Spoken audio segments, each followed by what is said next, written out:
Have you ever just looked up at a completely clear night sky, searching for a moving light, and wondered if we are going about this whole first contact thing completely wrong? It's a question that really flips the script on everything we assume. It really does. Today, we are bringing you along on a deep dive that fundamentally challenges how you view the unknown. We are exploring the fascinating paradigm-shifting claims inside the book Silent Minds, Open Skies by Todd Chapman. And it is a genuinely remarkable text to analyze. Yeah, the mission of this deep dive is to explore a radical shift in how we view extraterrestrials and non-human intelligence, or NHI. We're moving entirely away from the classic nuts and bolts idea of physical spaceships. Right, those metallic flying saucers we always see in the movies. Exactly. Instead, we are diving headfirst into the theory that human consciousness, ancient history, and our very own biology might actually be the antennas required for contact. And I want to validate your curiosity right out of the gate here. Regardless of your personal beliefs regarding UFOs or extraterrestrials, the book presents a fascinating study of human perception. Absolutely. Our goal today isn't to prove or disprove the existence of these entities.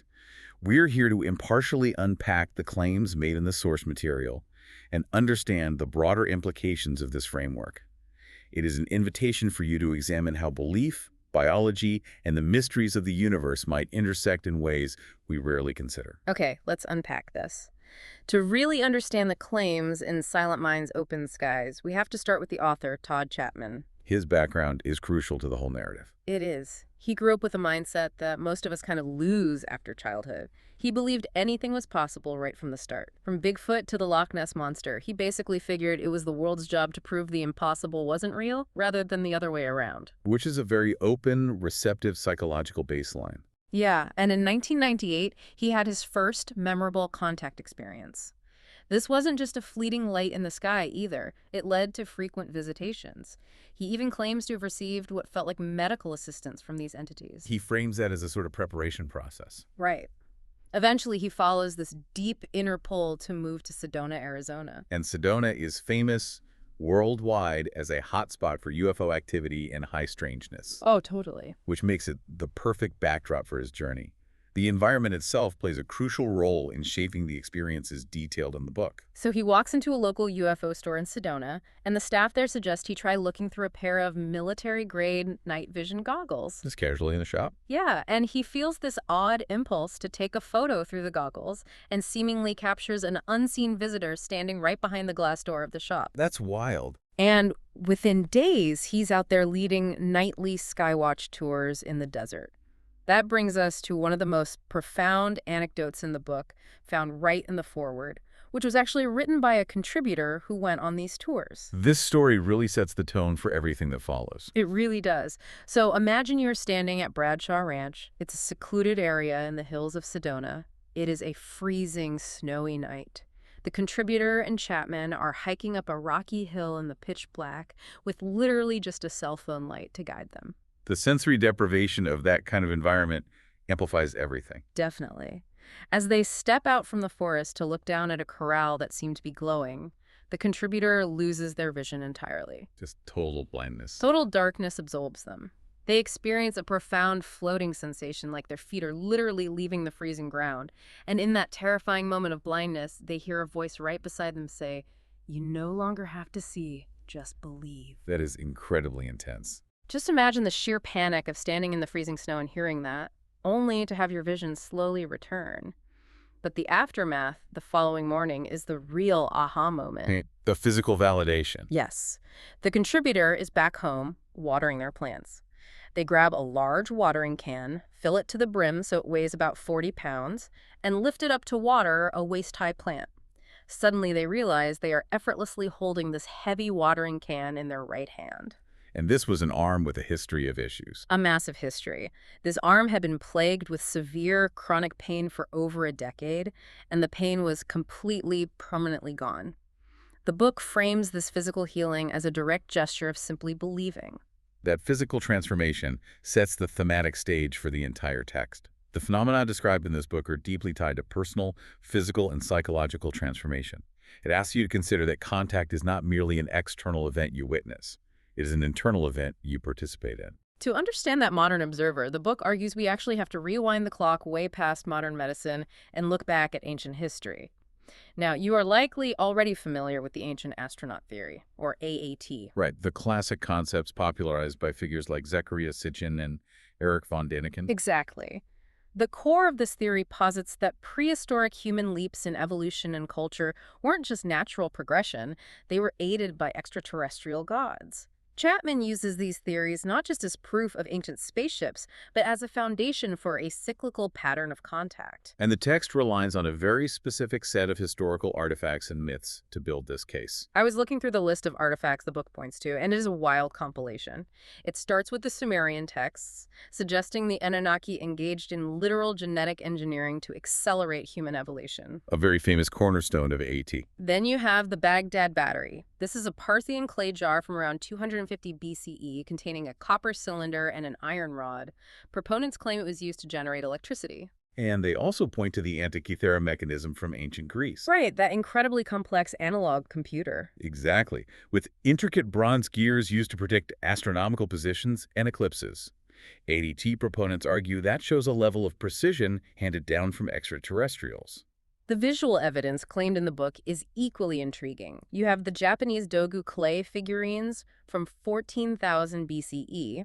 If you look at these statues, they have these massive, goggle-like eyes and bulky bodies that strongly resemble modern astronauts wearing pressurized helmets. It's hard not to see the resemblance when you look at the photos. Add in precise, monumental achievements like the pyramids of Giza and the Nazca lines in Peru, and the book presents a clear pattern of ET intervention woven into human history.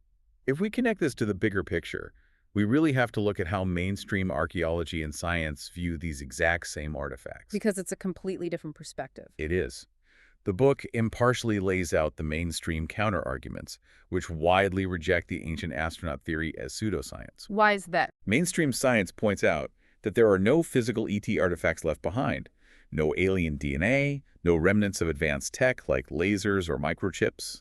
The Baghdad battery, for instance, is often viewed by archaeologists as a vessel for storing sacred scrolls, not an ancient Duracell. It is a completely different lens on the exact same historical record. And mainstream science argues that AT fundamentally undervalues human ingenuity. Ancient humans were remarkably brilliant. Evidence shows the Egyptians built the pyramids using ramps, levers, and a deep understanding of human labor and astronomy. And the Nazca lines. Created via simple yet highly clever surveying tools. Critics also often point out that the ancient astronaut theory can be culturally insensitive. It diminishes the hard-earned achievements of indigenous peoples by attributing their architectural and cultural triumphs to aliens. That makes a lot of sense. So to synthesize these viewpoints, while proponents of AT see ancient myths as literal extraterrestrial history that prefaces modern encounters, mainstream science views these texts as rich, symbolic mythology that speaks to the depth of human culture. Chapman uses this ancient context to introduce a major pivot in modern ufology. We are leaving the nuts and bolts debate behind entirely.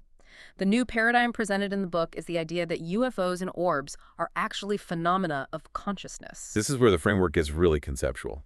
The text references works like Diana Walsh Pasulka's American Cosmic.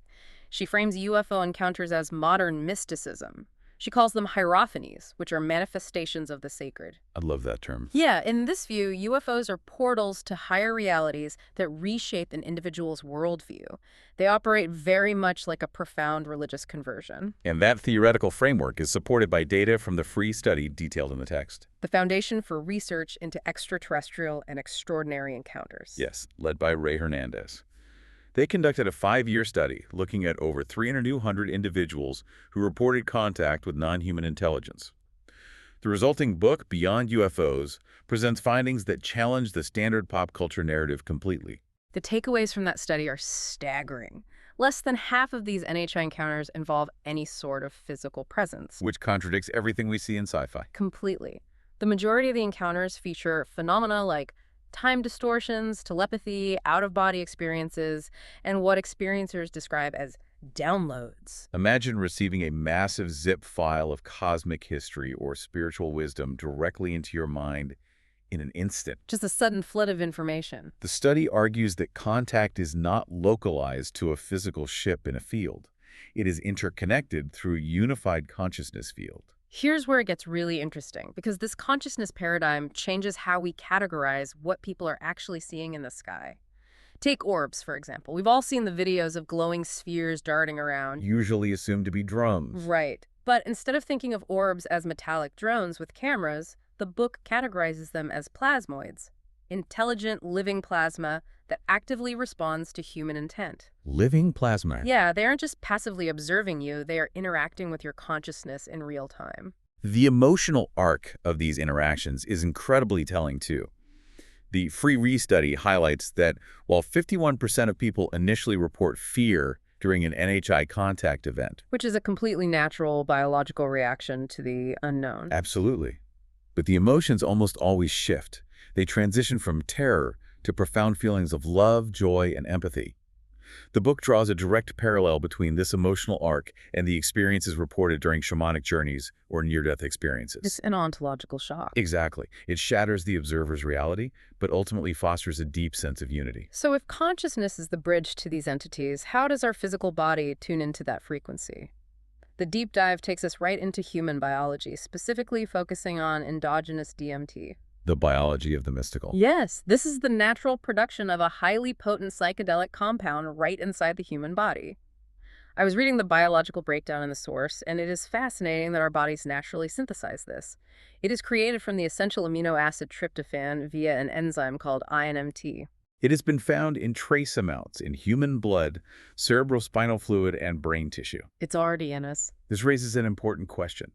How much of this biological connection is scientific fact, and how much is popular internet fiction? Because there's a lot of fiction out there. There is, and the book is quite strict about separating the two, which is vital when navigating these topics.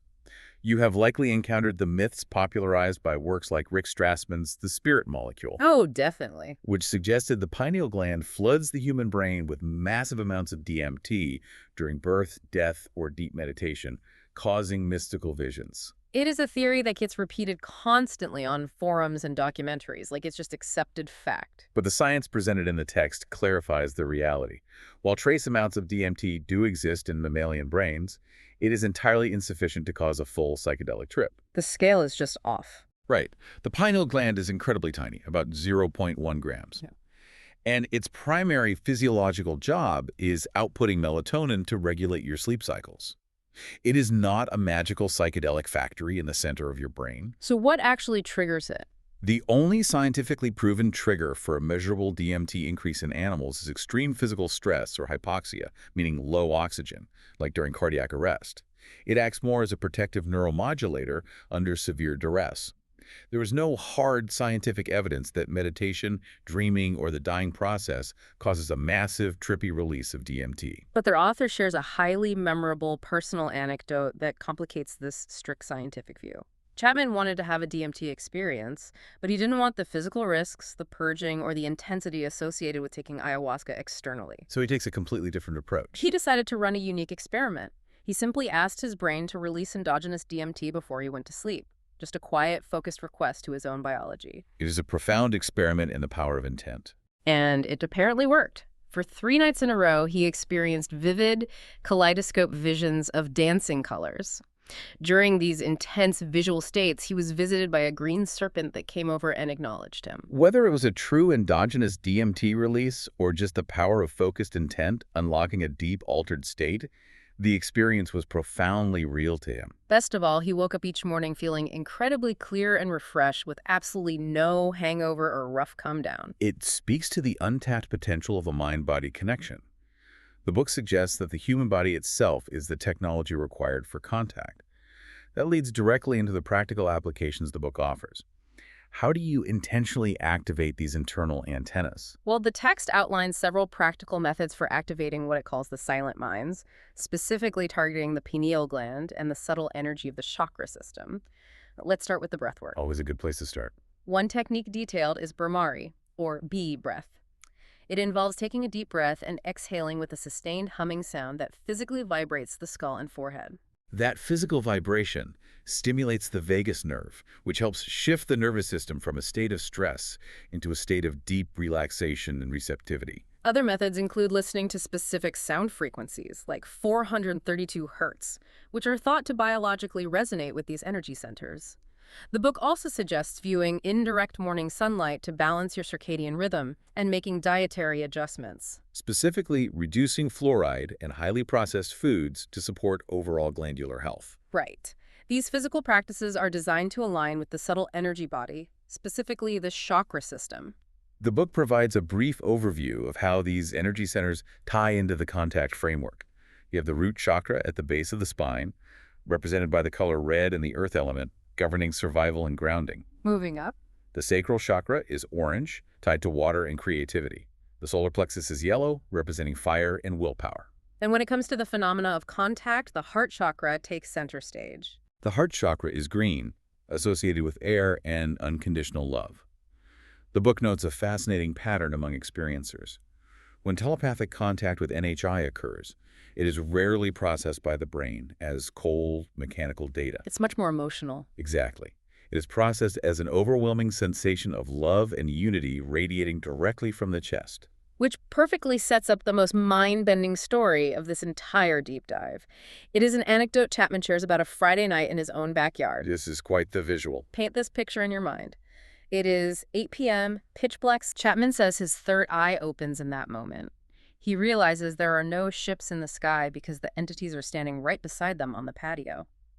He looks around and sees 4 short gray beings surrounding them, and they are radiating this unbelievable, palpable love. But his friend, standing right next to him, sees absolutely nothing. She sees an empty patio. Because she can't see them, she naturally questions if he is making the whole thing up. So the unseen entities offer physical proof. This is where it gets crazy. They take hold of Chapman's body and have him lean backward into a trust fall.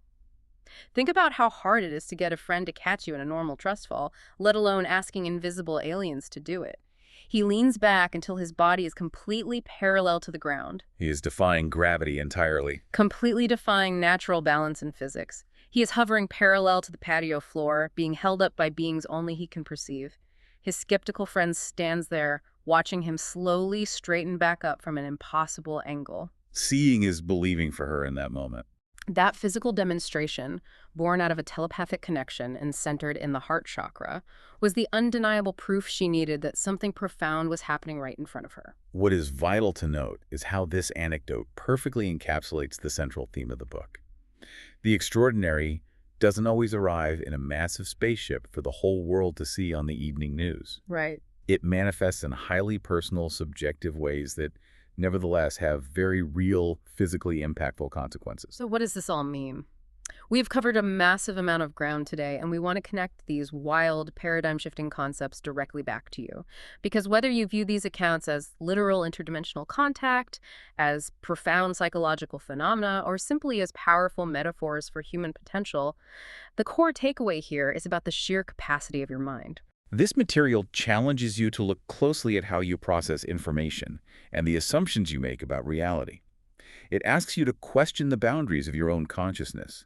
Above all, it highlights the immense value of approaching the unknown with both a highly critical mind and a remarkably open heart. It is about not demanding physical proof before you are even willing to consider the possibility of the extraordinary. If we synthesize the journey we've taken today, we started by looking outward at ancient Sumerian texts and the massive architecture of the pyramids, searching for physical, historical clues of contact. Then we moved inward. Exactly, exploring the microscopic biology of the pineal gland, the complex chemistry of DMT, and the subtle energy of the chakras. We have arrived at a profound hypothesis that the ultimate frontier of discovery might not actually be deep space. It might be deep consciousness. The universe might be waiting inside us, not just above us. And that brings us to a final lingering question for you to mull over as you go about your day. If human consciousness, combined with focused intent and an open heart, is actually the biological technology required to connect with the greater mysteries of the universe, what else are you tuning out right now in your everyday life simply because you are too busy looking up at the sky instead of looking inward? Keep your mind silent, keep your skies open, and we'll catch you on the next deep dive.